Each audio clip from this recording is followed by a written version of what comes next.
The nurse told me I was scheduled for discharge. She didn't tell me which year. She just smiled, adjusted my chart, and said, "Don't worry, everyone leaves eventually." That was the first lie. The second was the exit sign. I arrived at the hospital just after midnight. The emergency entrance was too bright for the hour, white lights buzzing softly against the dark winter outside. Snow pressed against the glass doors, piling up without sound, as if even the storm understood this wasn't a place for noise. I wasn't unconscious, I wasn't bleeding, I wasn't even in severe pain. That should have mattered. The paramedic kept glancing at the building as they wheeled me in, his grip tightening on the stretcher rails. "You'll be fine," he said, but his voice lacked conviction. "They'll keep you for observation." I tried to ask him something. I don't remember what. He didn't answer. Inside, the air smelled sterile and old at the same time. Not decay, not rot, something preserved for too long. The floor tiles gleamed, polished to a shine that reflected the lights above in endless repeating patterns. The reception desk was empty. No bell, no paperwork stacked neatly, no phones ringing, just a digital screen glowing softly with one word: admissions. A woman appeared beside me without footsteps. She wore a nurse's uniform so clean it almost looked unused. Her badge read R. Keller, though something about the lettering felt older than the plastic it was printed on. "Name?" she asked calmly. I told her. She typed it in. No hesitation, no search, no confirmation. "You're admitted," she said. "For what?" I asked. She looked at me for a moment longer than necessary. "For now," she replied. They took my phone first. "Hospital policy," the nurse explained, placing it into a small plastic bag labeled with my name. The bag didn't crinkle when she sealed it. The plastic felt thicker than it should have been. They took my clothes next. I was given a gown that tied too tightly at the back, as if designed to remind you you were no longer in control of how you were covered. The hallway they rolled me down was long, too long. Doors lined both sides, each marked with room numbers that didn't follow a sequence: 312, 418, 214, then 901. The monitors mounted above each doorway displayed patient vitals. Every screen showed a heartbeat, not moving, not fluctuating, just a steady, unmoving line that should have meant death. But the doors stayed closed. "Are these patients alive?" I asked. The orderly pushing my stretcher didn't slow down. "They're still here," he said. That answer followed me longer than it should have. My room was at the end of the corridor. No window, just a single bed, a chair bolted to the floor, and a heart monitor already running. No one had attached it to me. The machine beeped anyway. The nurse adjusted my IV with practiced ease, though I never felt the needle go in. "You'll stay overnight," she said. "Maybe longer." "How long?" I asked. She smiled. "We'll see how you respond." To what? I wanted to ask, but she was already gone. Hours passed, or minutes. Time felt thick here, like it resisted movement.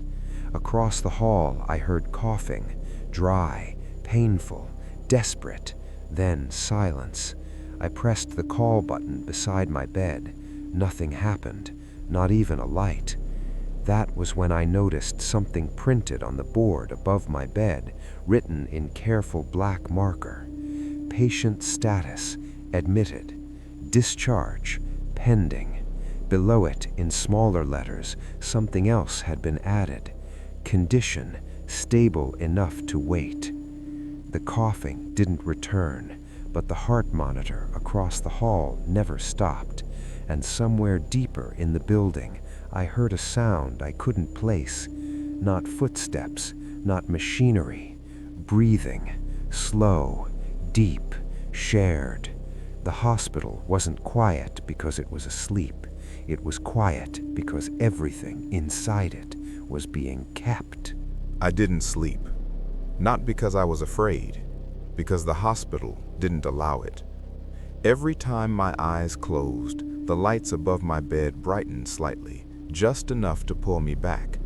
Not harsh, not painful, precise, like the building was monitoring my attention. The heart monitor beside me beeped steadily. I wasn't connected to it, but the rhythm matched my breathing. Sometime later, voices drifted into the hallway, low, professional, calm. I sat up slowly and listened. A man was being walked past my room, not wheeled, walked. His footsteps were uneven, dragging slightly, but he was upright, awake, talking. "I feel fine," he said. "I told you, I'm ready to go home." "You've responded well," a nurse replied. "The doctor agrees." I leaned toward the door, pressing my ear to the cold surface. "Does that mean I'm discharged?" the man asked. There was a pause. "Yes," the nurse said. "You're cleared." Relief flooded his voice. "Thank God." They stopped just outside my room. I heard paperwork being handled, a pen scratching. "You'll need to sign here," the nurse said, "just to acknowledge." "Acknowledge what?" "That you were here." The man laughed softly. "Trust me, I won't forget." Something in the hallway shifted. Not sound, pressure. The nurse's voice changed, still calm, but lower. "Please sign," she repeated. I heard the pen move again. Then, silence. Too complete. A moment later, footsteps resumed, but they were different. Slower, heavier, dragging something that hadn't been there before. I cracked my door open just enough to see. The man was still walking, but his feet weren't touching the floor. They hovered inches above the tile, legs stiff, body upright, eyes open and unfocused. Two orderlies walked beside him, hands lightly resting at his elbows, guiding him like escorts at a formal event. He wasn't struggling, he wasn't blinking. As they passed beneath the hallway lights, I saw something carved faintly into the plastic band around his wrist. Discharged. They turned down the hall toward the elevators. I waited for the doors to close. They never opened. The elevator lights remained dark. Instead, a door I hadn't noticed before slid open at the end of the corridor. Not marked, not labeled, just a narrow opening into darkness.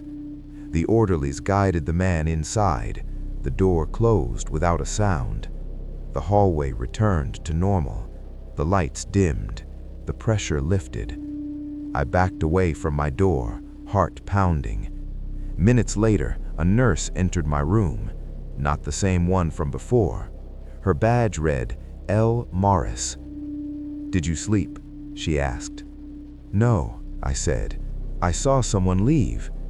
Her smile was slow. "Yes," she replied. "He was discharged." "Where did he go?" She checked my chart. "Out of care," she said. "That's not an answer." She finally looked at me. "It's the only one we're allowed to give." She adjusted the board above my bed. Patient status. Admitted. The word pending beneath discharge was gone. In its place was something new. Under review. "What does that mean?" I asked. She smoothed the sheet over my legs. "It means you noticed," she said. "That's usually when stays become longer." Before she left, I asked the question that had been growing inside me. "Do people ever actually go home?" She paused at the door. "Not once they understand what discharge really is," she replied. The door closed. Across the hall, the heart monitor continued to beep, steady, unchanging. I stared at my own monitor. The line was flat, but it was still counting. And deep within the hospital, something exhaled, satisfied. The second rule wasn't announced. It revealed itself the moment I asked the wrong thing. After the man was discharged, the ward changed. Not visibly, not in any way I could point to later. It felt tighter. The lights dimmed just enough to make shadows heavier.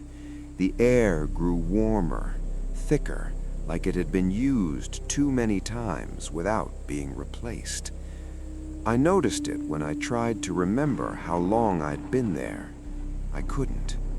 Not because I was disoriented, not because I was drugged. The memory simply wasn't accessible. I knew I had arrived at night. I knew I hadn't slept. I knew at least one morning had passed, but the number of hours? Gone. That scared me more than the breathing. I pressed the call button again. This time, someone answered. Not through a speaker, through the wall. "Please state your concern," a voice said, calm and distant. "I want to know how long I've been admitted," I said. The line went silent. Then the voice returned, quieter. "That information isn't relevant to your care." "I have a right to know." Another pause. "Questions about duration increase patient distress," the voice replied. "Distress delays discharge." I swallowed. "So what's the rule?" The voice hesitated, then said, "Do not ask how long you've been here." The screen above my bed flickered. For a split second, I saw a list, names, room numbers, dates that stretched backward farther than I expected. Then it was gone. Later that day, I met someone who had broken the rule. Her name was Anna. I only knew because she whispered it to me when the nurse wasn't watching. She was in the chair, bolted to the floor across from my bed, IV line trailing into her arm, eyes sunken but alert. "How long have you been here?" she asked. I shook my head. "Don't," I said. "You shouldn't ask that." She laughed weakly. "I already did," she said. "That's why they moved me." "Moved you from where?" She looked around the room. "I used to have a window." My stomach dropped. I asked a doctor how many days I'd been admitted. He told me not to worry. I asked again. He stopped coming back.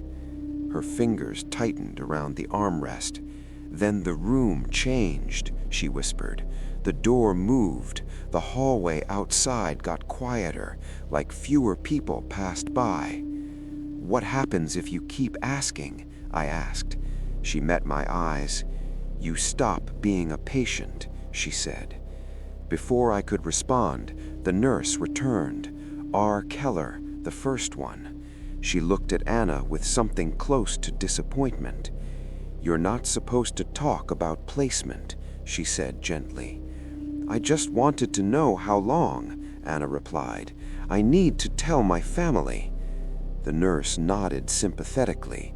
"Families are notified when it's appropriate," she said. "You don't need to worry about that anymore."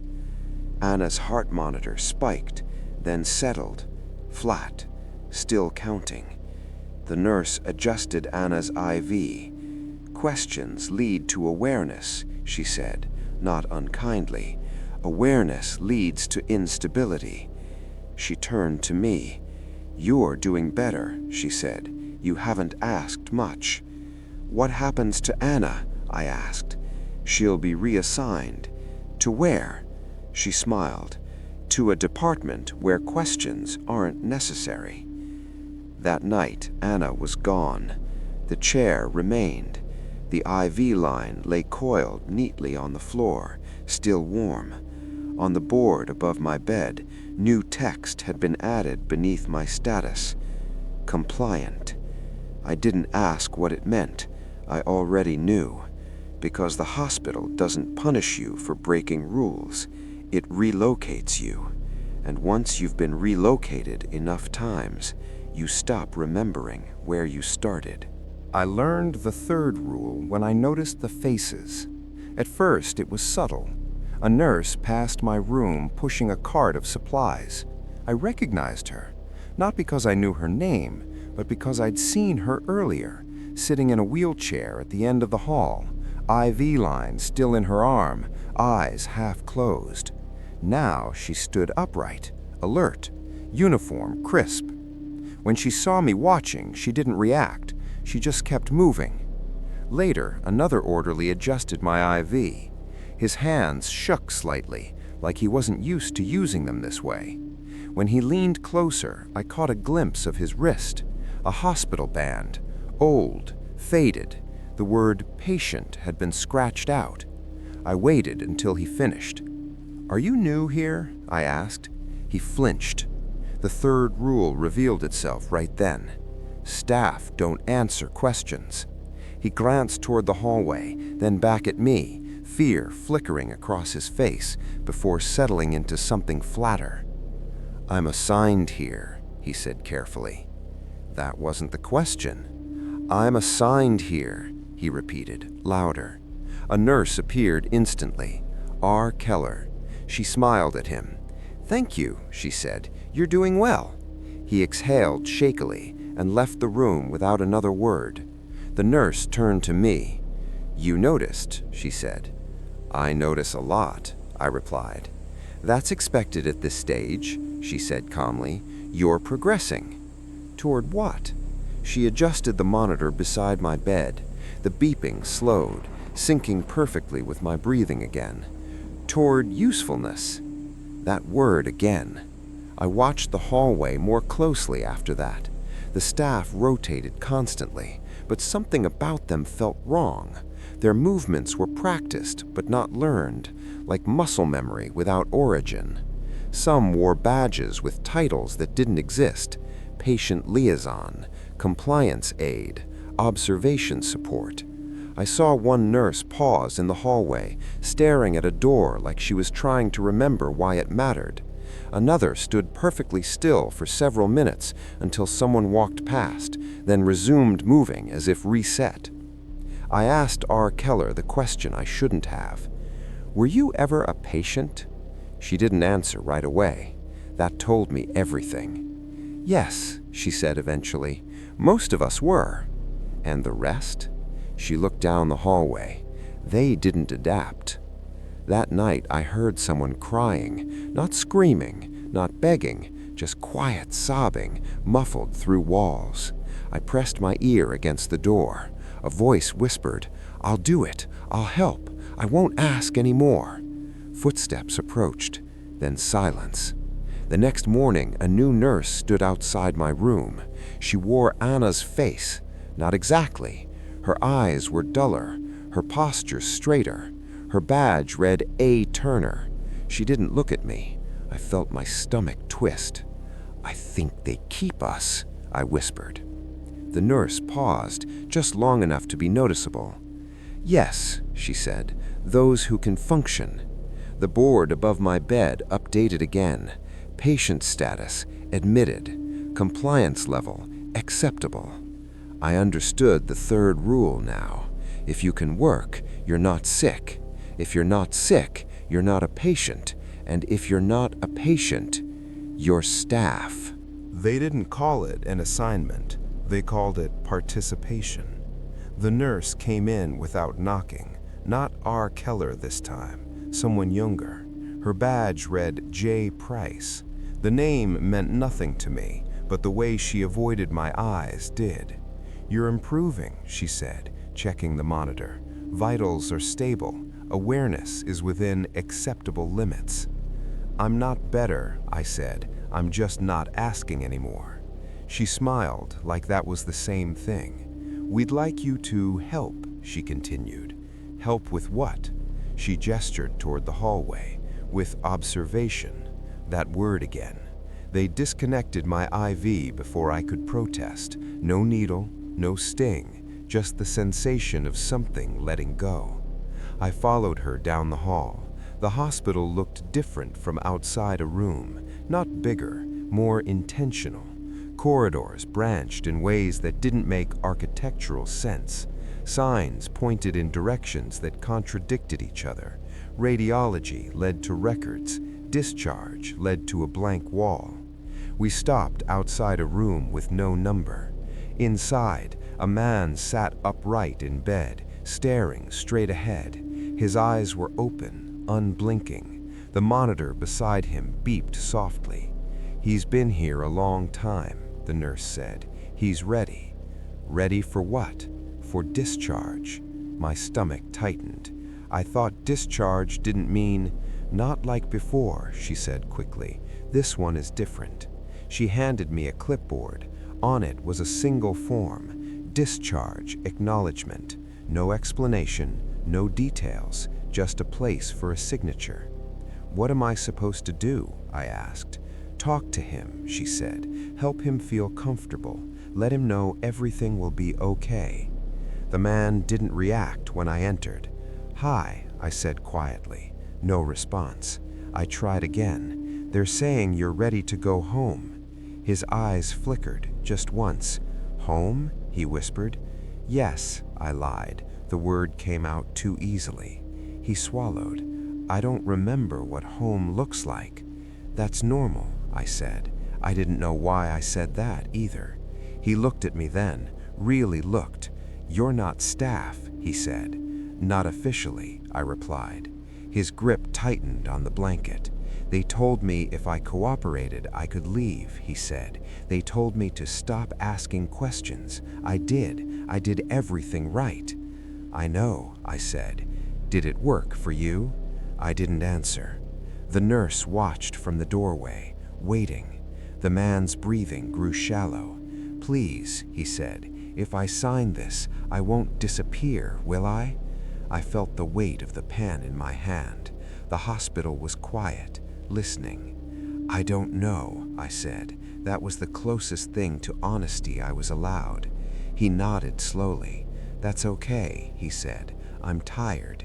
He took the pen. His hand shook as he signed. The moment the ink touched the paper, the monitor changed. Not the numbers, the sound. The beep flattened into a steady tone that wasn't quite flatline, more like confirmation. The nurse took the clipboard from my hands. "Well done," she said. "You're adapting quickly." "What happens to him?" I asked. She glanced at the man, now staring through the wall. "He's no longer under care," she said. As we left the room, I noticed something new etched faintly above the doorframe, a word I hadn't seen before. Cleared. My room felt smaller when I returned. The chair bolted to the floor was gone. In its place stood a rolling stool. The board above my bed had changed again. Patient status, admitted. Compliance level, high. Observation role, active. That night, I didn't hear coughing. I heard pens scratching, forms being filled, and beneath it all, the hospital breathing steadily, like it had just been fed. They didn't call me for the second task. They simply stopped stopping me. That was how I knew something had changed. The next time I stepped into the hallway, no one redirected me. No nurse gently blocked my path. No orderly asked me to return to my room. Doors opened when I approached them. Lights adjusted ahead of me. The hospital had decided where I was allowed to go. I followed the signs without thinking. They were new, not freshly installed, not recently added. They looked like they had always been there, just unnoticed.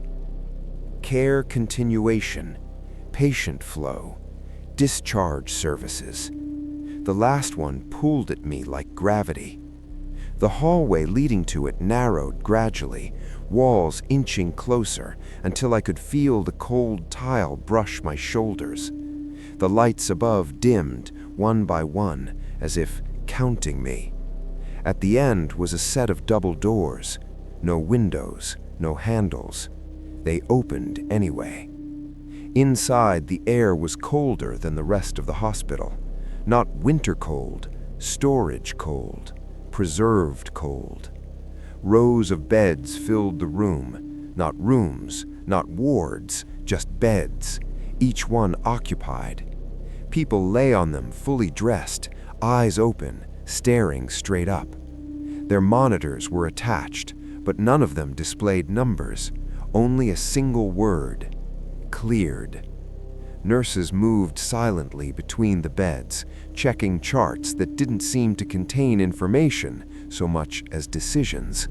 I recognized some of the faces. Anna, the man from the hallway. Others I had passed without noticing when I first arrived. They weren't asleep. They weren't unconscious. They were waiting. For what? I whispered. A voice answered from behind me. For reassignment.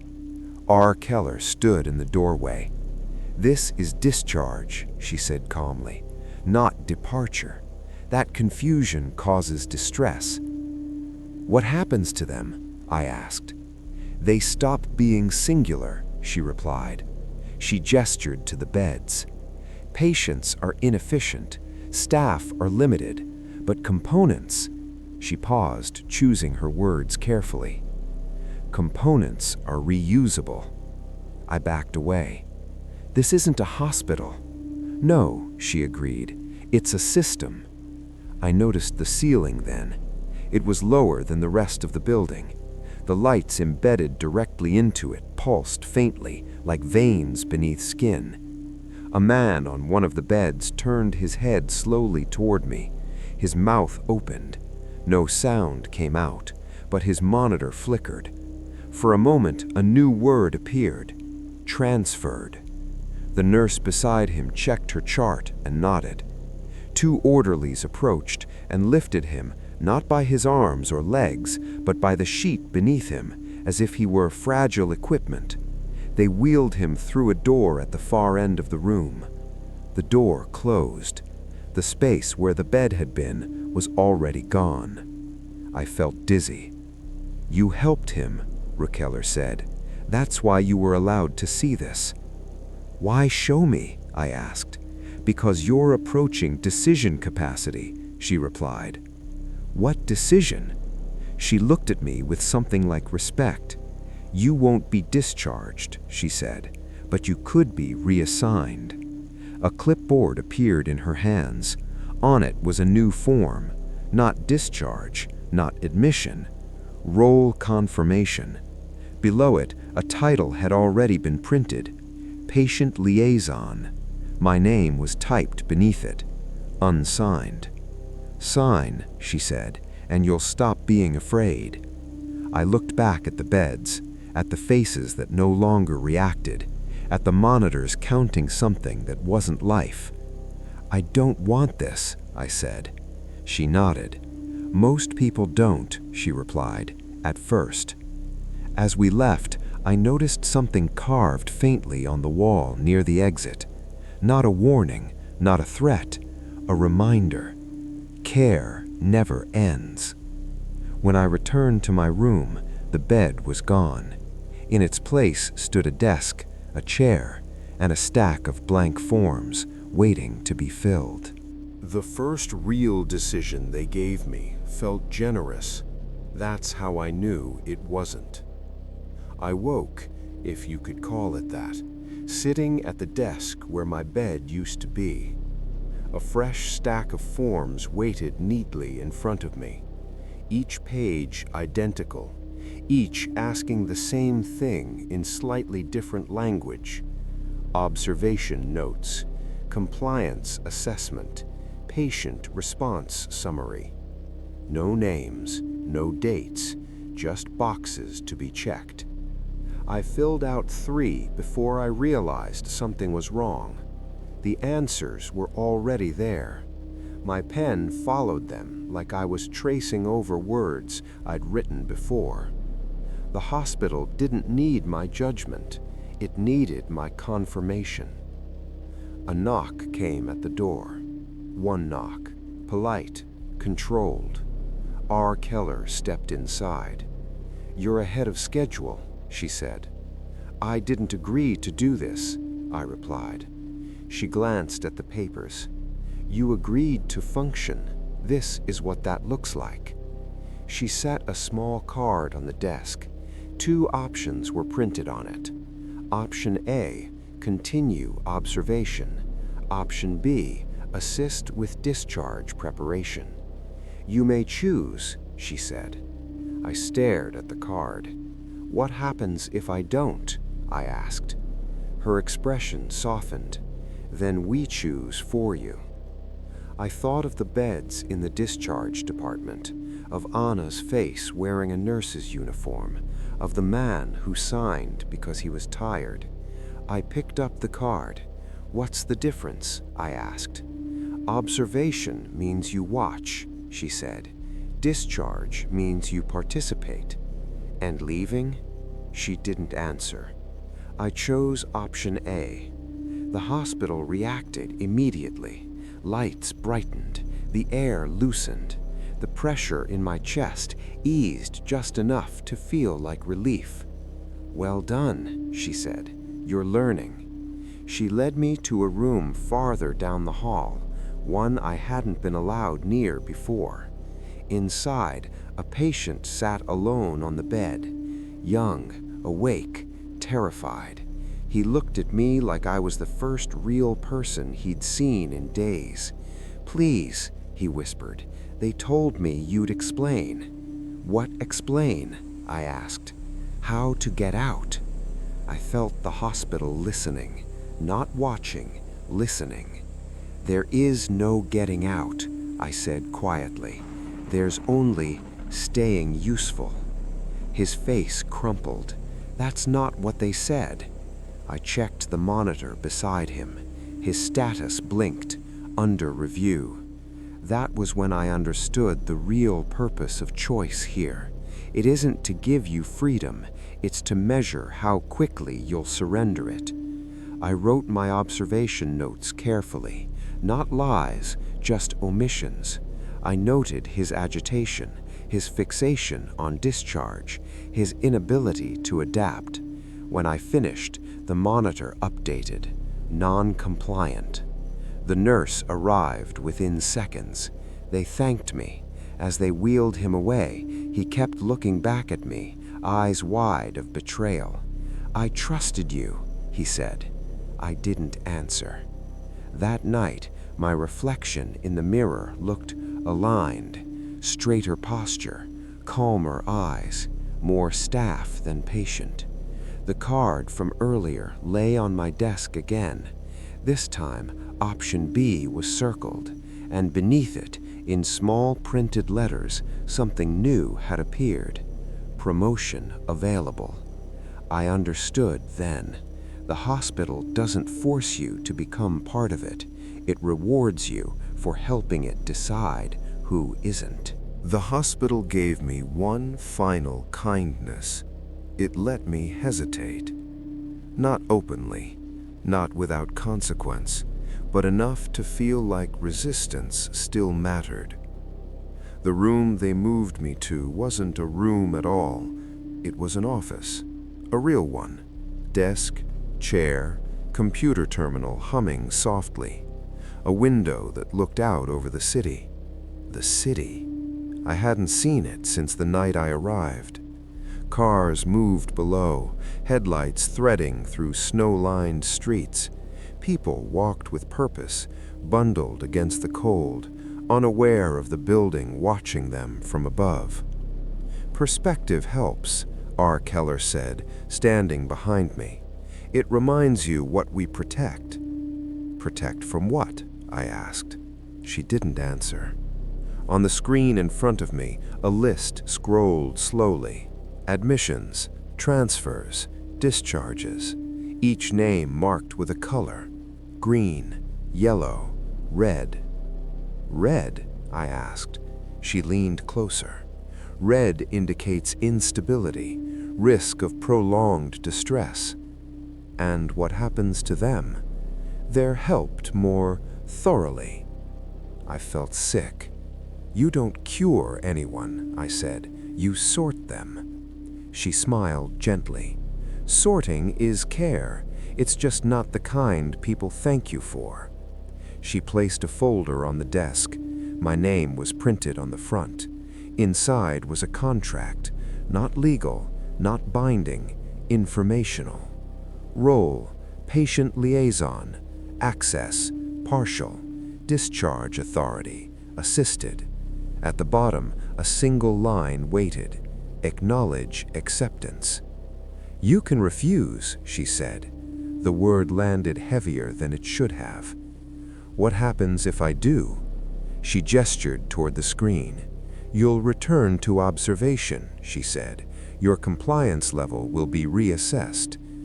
And then? Her eyes softened. Then we'll decide how best to use you.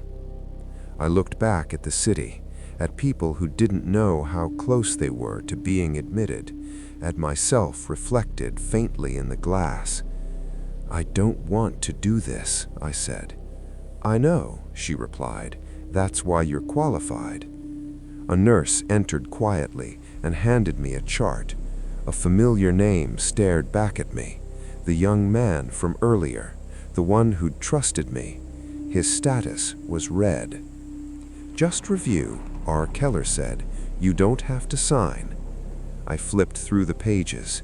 Agitation, fixation on discharge, resistance to adaptation, everything I'd written. Why show me this? I asked. Because you still think there's a line you won't cross, she said. We like to be transparent about when it disappears. The hospital hummed, not loudly, confidently. I set the chart down. I refuse, I said. The word echoed longer than it should have. Nothing happened. No alarms, no footsteps, no correction. R. Keller nodded once. Very good, she said. You lasted longer than most. The screen behind her updated. My name shifted from yellow to red. She placed the pen beside the contract. You can refuse today, she said. You can refuse tomorrow. She leaned closer. But you won't refuse forever. As she left, the lights dimmed slightly. The window view flickered. The city blurred. And for the first time since arriving, I felt truly alone. Not watched, not guided, evaluated. I understood then what the hospital was waiting for. Not obedience, exhaustion. Because when you're tired enough, even terrible choices start to feel like relief. I don't remember the moment I stopped refusing. There wasn't a decision. There wasn't a breaking point. Just a gradual quieting of the part of me that kept saying no. The hospital didn't rush me after that last refusal. It didn't punish me. It didn't threaten. It waited. Days passed, or maybe hours. The window in the office showed the same gray sky no matter when I looked. The city below continued moving, but it felt less real each time I watched it, like a loop playing on a screen. They stopped bringing charts for me to review. They stopped checking my compliance level. No one asked anything of me at all. That was worse. One morning, R. Keller returned. She didn't bring a contract this time. She brought a badge. She placed it gently on the desk in front of me. My name was printed on it. Underneath, a title, Care Coordinator. I didn't agree, I said automatically. She nodded. You stopped disagreeing. That's not the same thing. It's the only difference that matters, she replied. She gestured toward the hallway. Come see, she said. The hospital looked different again. Cleaner, quieter, more efficient. Patients moved through corridors accompanied by staff who didn't need to speak. Doors opened before anyone touched them. Monitors updated without alarms. Nothing felt urgent. That was the point. We stopped outside a room filled with beds, not the discharge department, not observation, something else. People lay resting, eyes closed, faces peaceful. No monitors beeped, no IVs ran. They looked relieved. "They've been integrated," R. Keller said. "Into what?" I asked. She looked at me. "Into care." I stepped closer. One of the faces was familiar, the paramedic who'd brought me in. His chest rose and fell slowly, perfectly timed with the hum of the building. "He didn't need treatment," I whispered. "No," she agreed, "but he adapted quickly." I turned to her. "This is wrong." She didn't argue. "This is permanent," she said instead. She handed me a clipboard, not forms, a schedule. My schedule. Rounds, assessments, reassignments. At the bottom, one final line. Discharge authority, active.